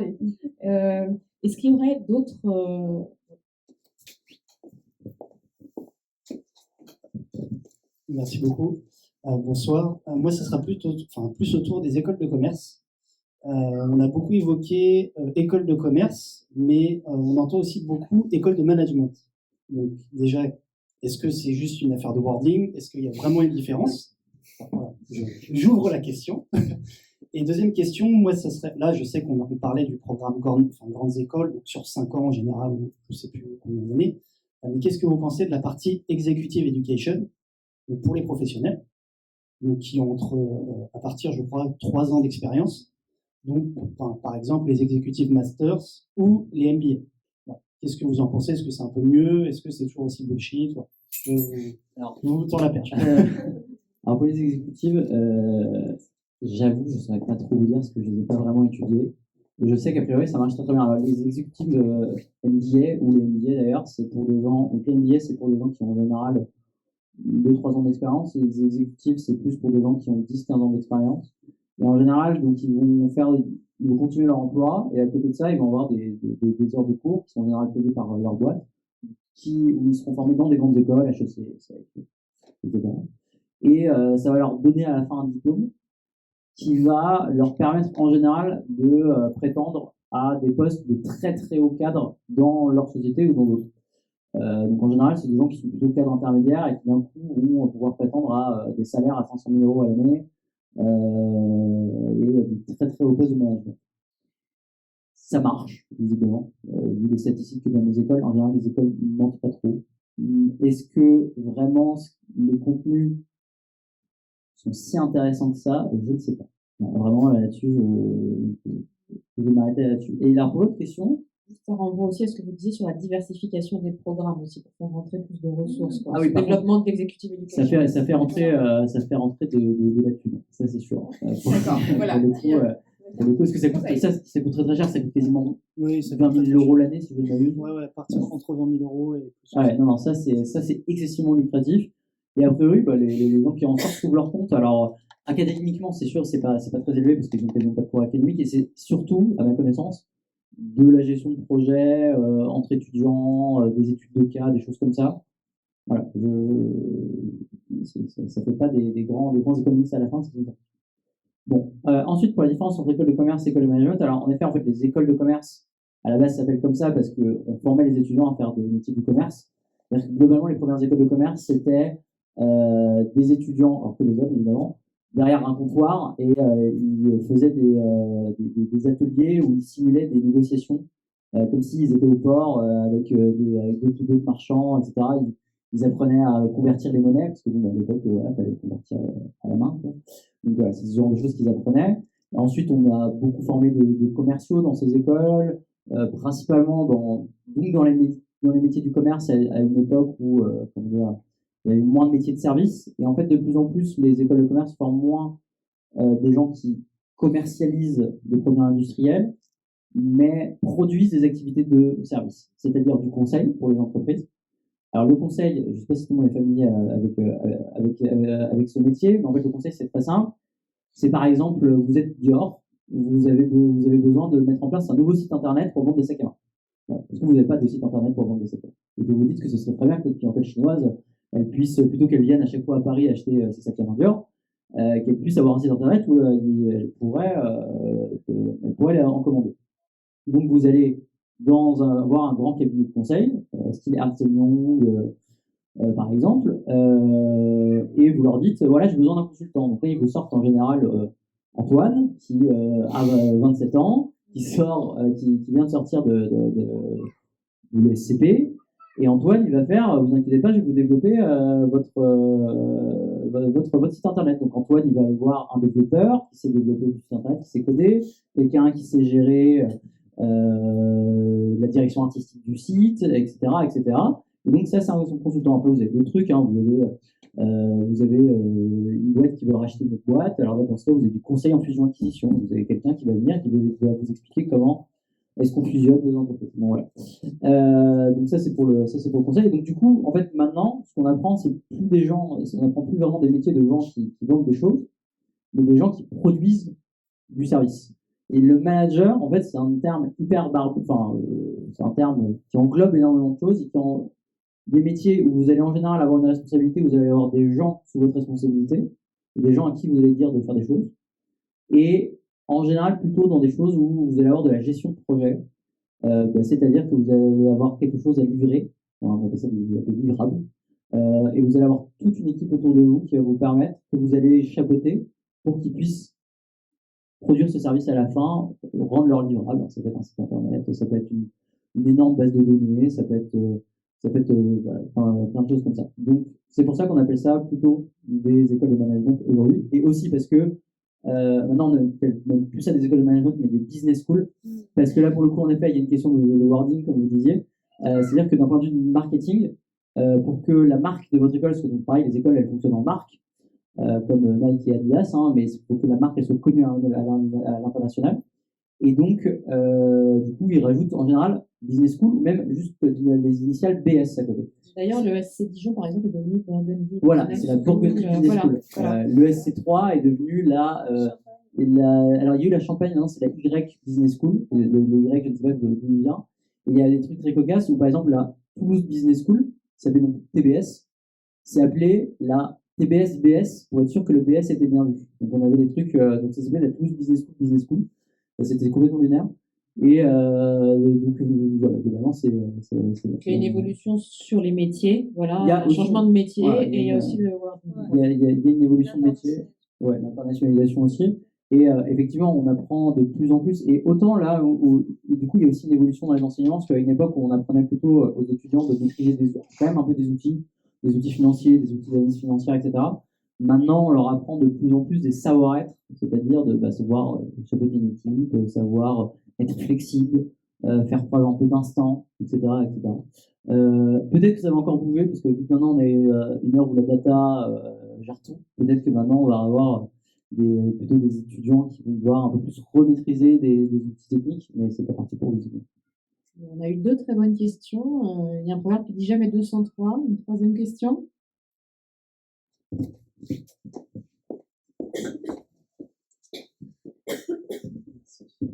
Merci beaucoup. Ma question c'était, et vous en avez parlé un peu tout à l'heure, donc c'était assez intéressant sur l'ARCOM, parce que est-ce qu'on ne pourrait pas dire finalement que ces grandes écoles, elles ne font que répondre aux exigences du milieu professionnel, et que finalement, si elles se sentent un peu obligées, poussées à sortir ce genre de profil, c'est parce que justement, c'est ce qu'attendent les entreprises. Est-ce qu'il faut donc aller chercher les entreprises là-dessus et leur dire il faut travailler sur la manière dont vous recrutez vos employés et donc inciter les écoles à recruter différemment, ou est-ce que c'est les écoles qui doivent proposer des profils différents et donc changer la manière dont sont recrutés les salariés, ou est-ce que c'est les deux à la fois? Merci pour cette très bonne question. Traditionnellement, les grandes écoles ont pour caractéristique, et par rapport à l'université d'ailleurs, c'est peut-être l'une de leurs plus grandes singularités, d'avoir un très grand lien, des liens très forts avec donc, les professions et les corps d'État. Et en fait, la manière dont elles recrutent, c'est souvent en fonction de ces groupes professionnels, que ce soit des corps d'État ou des professions dans toute leur diversité. Et ça, c'est pas moi qui l'ai inventé, c'est Pierre Bourdieu dans un livre, Monique de Saint-Martin, qui s'appelle La noblesse d'État, où il explique justement que ces grandes écoles-là, elles ont une force, c'est et aussi une faiblesse, c'est-à-dire que c'est leur lien avec les groupes professionnels qui vont avoir un impact sur leur formation. Alors que les universités sont traditionnellement vraiment, et même construites contre l'État, véritablement contre l'État. Même si c'est évidemment pas exactement le cas aujourd'hui. Mais sur la question effectivement de qui force qui, et l'ARCOM est un excellent exemple de la manière dont la question de la représentativité sociale, la représentativité ethnique et sociale sur les chaînes de télévision en particulier peut avoir un impact sur le recrutement des écoles de journalisme. C'est exactement la même chose avec les instituts d'études politiques et Sciences Po Paris et leur lien avec les concours des grandes écoles. L'ouverture sociale à Sciences Po Paris, elle est aussi liée à un mouvement de fond, en fait, dans la fonction publique, à la fois d'un recrutement plus diversifié des élites politico-administratives au niveau de l'ENA, des concours A ou A+, donc des concours de fonctionnaires ou de la diplomatie, et aussi de la part de concours A moins prestigieux, on va dire, la fonction publique territoriale, certains concours de la fonction publique territoriale, de pouvoir garder un public captif plutôt issu des classes moyennes, classes populaires ou classes moyennes. C'est le cas aussi dans l'éducation nationale. Traditionnellement, les professeurs des écoles, c'est des élèves plutôt de milieux populaires qui ont une ascension sociale. Et donc, évidemment, à partir du moment où dans les fonctions publiques se jouent des enjeux de recrutement, bah là, évidemment, elles vont tirer sur les leviers des grandes écoles avec lesquelles elles sont en réseau, et c'est exactement ça qui se passe. Le problème, c'est dans quelle mesure les grandes écoles ont un intérêt véritablement à le faire dans un contexte où elles sont de plus en plus autonomes de l'État. Autonomes de l'État parce que justement, elles ont un budget propre. Et ça, c'est la grande différence avec les époques antérieures. Donc, budget propre, elles sont en compétition avec l'international. Elles se sont diversifiées en termes de business plan, et c'est ça, en t'écoutant, c'est assez clair, en fait. Je pense que la grande différence avec La noblesse d'État de Bourdieu, donc qui est sorti en 1979, c'est que véritablement, il y a eu une autonomisation finalement des grandes écoles par rapport à ces métiers-là. Donc, le lien existe et la pression existe, mais la question, c'est aussi dans quelle mesure les grands groupes de télévision, et notamment dont on sait qu'ils sont souvent, alors je vais aller à la truelle sur le champ médiatique, dirigés par des milliardaires, sont-ils intéressés par la question de la diversité et la représentativité sociale des journalistes, par exemple? Grande question. Et pareil pour les élites politico-administratives. Dans quelle mesure est-on, et même en tant que citoyen, est-il important pour nous, dans une démocratie, d'avoir des hauts fonctionnaires ou d'avoir un personnel politique qui nous ressemble? On pourrait dire, bah non, en fait, finalement, on part du principe que on ne choisit que les meilleurs, que ceux qui prennent les risques et qui sont considérés comme les meilleurs, c'est souvent des hommes blancs de plus de 50 ans, je vais un peu vite, ou des énarques issus de milieux plutôt favorisés. Et il y a des sociétés qui ont choisi ça, hein, finalement. Donc, dans quelle mesure les corporations, les groupes professionnels, les corps d'État ont intégré la question de la diversité, ça reste vraiment variable, et aussi selon les époques. Voilà. Mais en tout cas, effectivement, il y a quelque chose, sans doute un levier à tirer de ce côté-là. On arrive à 20h30. Je vais vous demander du côté. J'aurais bien aimé répondre aussi parce que j'ai deux trois trucs. Je pense que j'ai alors vous aurez le mot de la fin. Comme ça. Je ne veux pas empêcher quelqu'un d'avoir une question, mais déjà pour juste repartir sur la question du coup des écoles de journalisme, moi ce que j'ai envie de dire à votre question, c'était est-ce que ça doit être aux écoles de changer ou est-ce que ça doit être aux entreprises? C'est ça, hein? Bon, alors, globalement, les écoles ne changeront pas, notamment parce qu'elles sont complètement tributaires d'envoyer, de former des gens qui vont aller dans les entreprises avec lesquelles ils travaillent, d'autant plus avec des liens très très forts. Sur les écoles de journalistes, par exemple, on a un problème, c'est-à-dire que on a la chance pour la diversité dans les médias. Justement, on fait venir des étudiants qui, a priori, sont très loin des journalistiques, en se disant que c'est en faisant rentrer des gens comme ça dans des rédactions que les rédactions vont pouvoir, notamment sur certains sujets, sur les quartiers populaires, sur les cités, etc., et même de plus en plus dans les milieux ruraux, enfin, tous les milieux qui sont en fait très très mal représentés dans la corporation des journalistes, pouvoir faire changer un peu les choses de l'intérieur. Bon, on se rend compte que en fait, les rédactions sont très friandes de ça. Ils adorent avoir de la diversité, surtout que notamment dans les médias de gauche où toutes les rédactions sont très blanches et très bourgeoises, où tous les ans on leur dit vous êtes très blanc et très bourgeois, et tous les ans ils du coup, le prennent très très mal parce que si vous voulez ils font des luttes sur l'immigration toutes les semaines, mais par contre il n'y a pas un seul noir dans leur rédaction. Bon.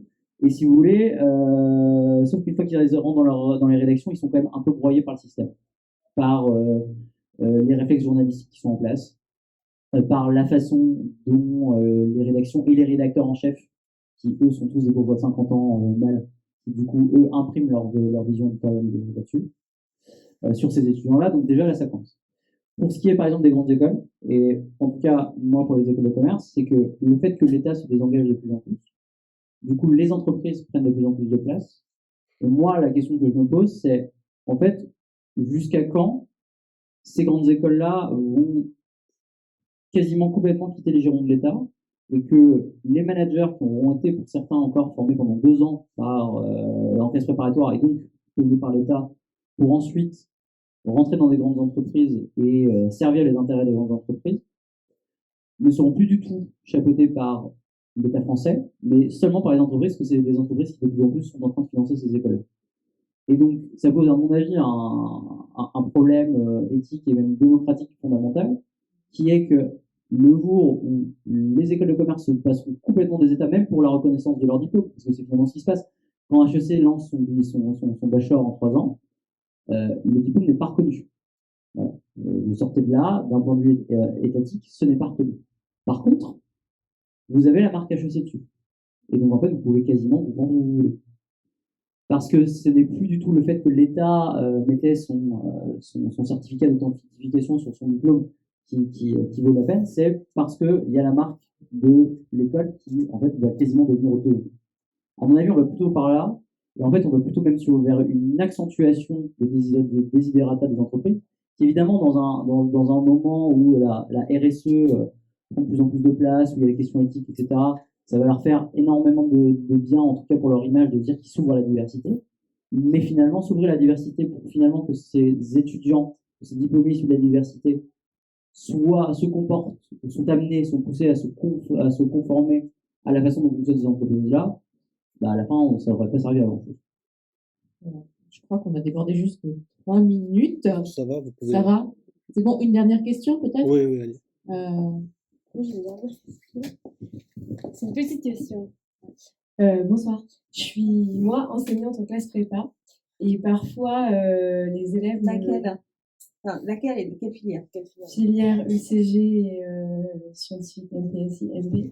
Et parfois, les élèves sont très conscients de ce qui se passe dans les écoles et se posent la question de est-ce que j'y vais quand même? Ou enfin, est-ce que j'ai un peu des chances de survivre et de rester un peu comment dire, dans le respect par rapport à quoi? dans le sens où on a quand même parfois certaines valeurs, certaines idées du monde autour de nous et on se dit est-ce que je vais passer 3 ans dans cette école et être complètement lessivé du cerveau à la sortie et je ne serai plus le même individu? Est-ce qu'il y a des chances quand même de survie malgré ça? On prend sur soi? Ou est-ce que en fait il vaut mieux bifurquer à la fin de la prépa? Parfois c'est des questions qui me posent et moi j'ai pas fait de grande école de ce type-là et donc je sais pas leur répondre. Peut-être Maurice, puisque vous avez survécu. Mais moi, je suis parti entre-temps, donc... Bon, alors voilà. C'est pas trop difficile. Enfin, moi, je parlais en tant que sociologue, mais surtout peut-être en tant qu'enseignante à l'université, parce que les questions que me posent mes étudiants, c'est un peu les mêmes finalement. Vais-je survivre à mon cursus ou vais-je survivre à la jungle de la fac alors que je suis absolument pas encadrée? Alors d'un côté, il y a le lessivage, la lessive du cerveau, le formatage des formes de socialisation très intensives qu'ils craignent, et de l'autre, justement, d'autres formes de socialisation, mais qui sont fondées justement sur une autonomie et une sorte de sentiments qui sont très loin en fait de normes et de formes d'encadrement. C'est souvent le cas des étudiants en classe prépa qui fuient la fac pour des raisons social scolaire, mais aussi parce qu'ils craignent en fait, qu'ils préfèrent être dans des petits groupes au-delà de leur projet professionnel et de leur aspiration évidemment professionnelle. Alors, est-ce qu'on peut survivre dans cet univers-là impitoyable? Alors, pour avoir fait une grande école qui, pour les Normaliens, n'est pas considérée comme une grande école, donc Sciences Po, oui, on y survit. Il y a toujours alors, ça demande un peu de travail, on va dire. Je pense qu'à HEC, là pour le coup, les écoles de commerce, je les ai vues en tant que sociologue et j'ai pas fait d'école de commerce. Il y a toujours des poches, on va dire, de gens qu'on peut éventuellement identifier en général dans des assos, du type, on a parlé des assos artistiques, humanitaires, etc. Des filières type responsabilité sociale. Moi, j'ai donné un cours à HEC en responsabilité sociale. C'était tous les mêmes étudiants et qui se définissaient comme une minorité, justement, qui ne l'étaient pas, hein, mais une minorité par rapport à la majorité qui allait en gaulerie, etc. Donc, je pense que comment on survit dans cet univers impitoyable-là, en lisant beaucoup de sociologie, mais au-delà de la blague, en fait, en dédramatisant et en mettant la distance avec cet univers-là qui fait rire. En fait, si je peux me permettre, j'ai mis en exergue en fait le rire de mon fils qui est un petit garçon.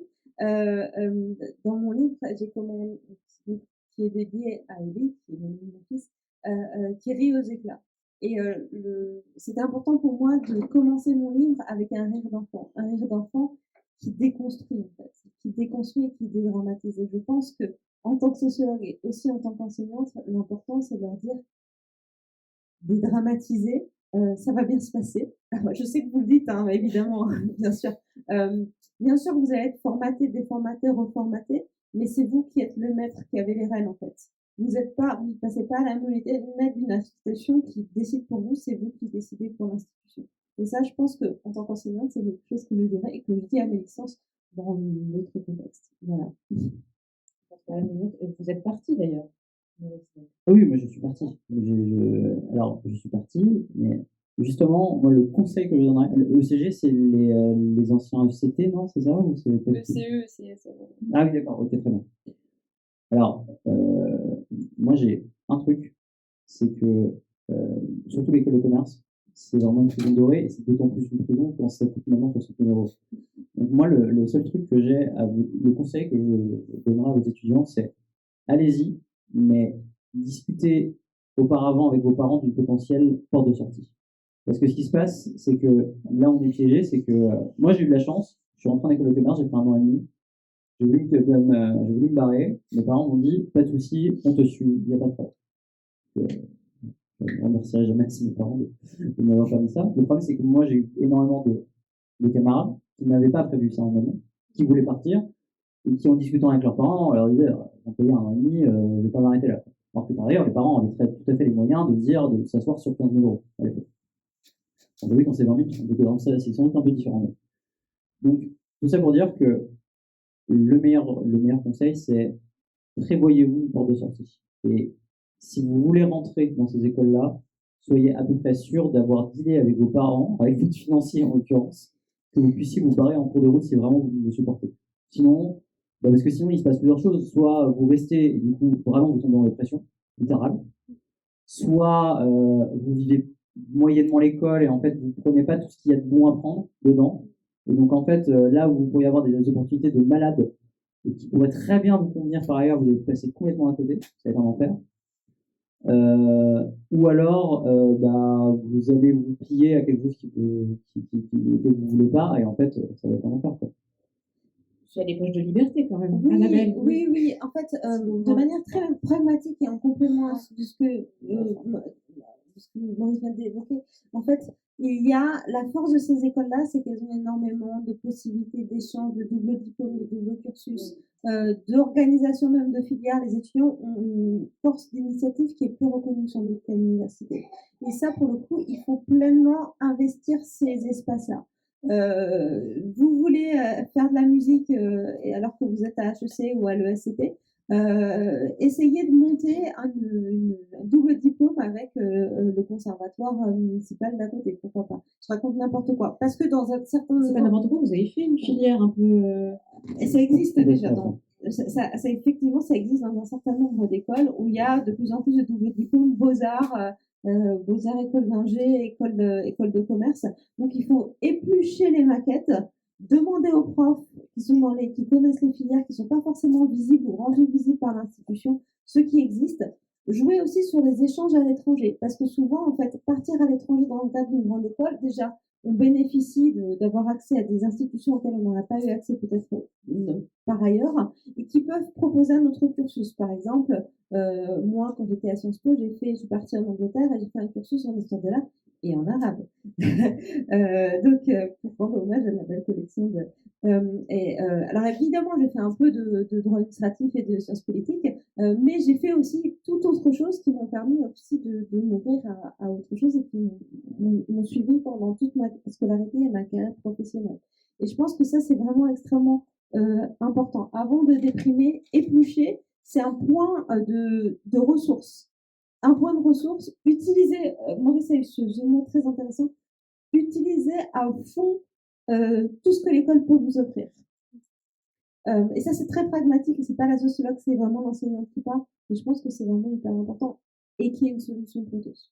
Alors, je suis d'accord avec Annabelle, il y a quand même un truc, c'est que j'ai vu tellement d'étudiants qui sont arrivés en école de commerce, que le vide que vous allez avoir quand vous rentrez en école de commerce, c'est à la fois le vide sur le contenu des cours qui est d'une indigence accablante, et le fait que vous allez prendre conscience que votre carrière, vous allez la passer à faire des PowerPoint et des tables de Et ce qui se joue dès que vous rentrez, c'est quand même le sens que vous allez donner à votre prof.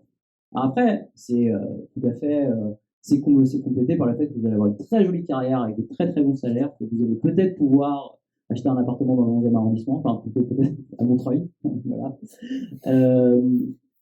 Mais combien de mois d'amis proches, j'ai vu se donner à fond dans des assos, dans des parcours un peu originaux, et finalement finir par faire du conseil.